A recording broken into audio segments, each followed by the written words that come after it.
پھر وہ شاہ فیصل رحمہ جو شاہ عبدالعزیز جو اس دور کے شاہ سلمان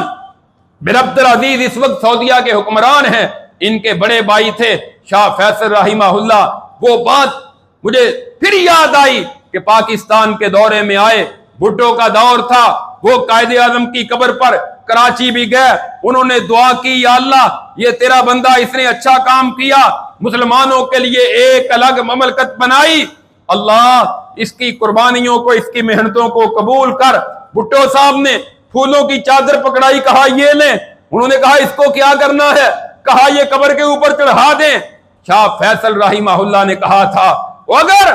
کسی قبر پر چادر چڑھانی جائز ہوتی، مدینے میں میرے پاس وہ قبر ہے کہ کائنات میں اس جیسی قبر نہیں ہے۔ جب ہم اس قبر پر پھولوں کی چادر نہیں چڑھاتے، پھر کائنات میں کسی اور قبر پر بھی پھولوں کی چادر نہیں چڑھا سکتے۔ اور آج بھی آپ جائیں، یہاں سے جانے والے بہکے ہوئے غلط عقائد والے لوگ وہاں جا کر کوشش کرتے ہیں، حالانکہ 3-4 دیواریں ہیں نبی کریم صلی اللہ علیہ وسلم کی قبر کے باہر، ایک 4 دیواری، پھر دوسری چونکہ آپ نے دعا کی تھی اللہم لا تجعل قبری وثن یعبد، اے اللہ میری قبر کو میلہ گاہ نہ بنانا کہ یہاں لوگ آ کر میلہ لگائیں اور میری قبر پر آ کر لوگ یہاں دعائیں مانگیں اور یہاں آ کر سجدے کرنے شروع کر دیں۔ اللہ نے قبول کی، ایک 4 دیواری، پھر دوسری، پھر تیسری، 4 دیواریوں کے باہر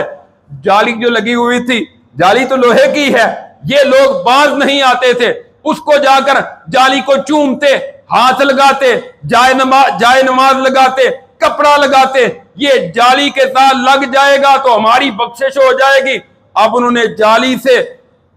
4-5 فٹ دور بیریئر لگا دیا ہے کہ جالی کو بھی کوئی نہ لگائے ہاتھ، اور پھر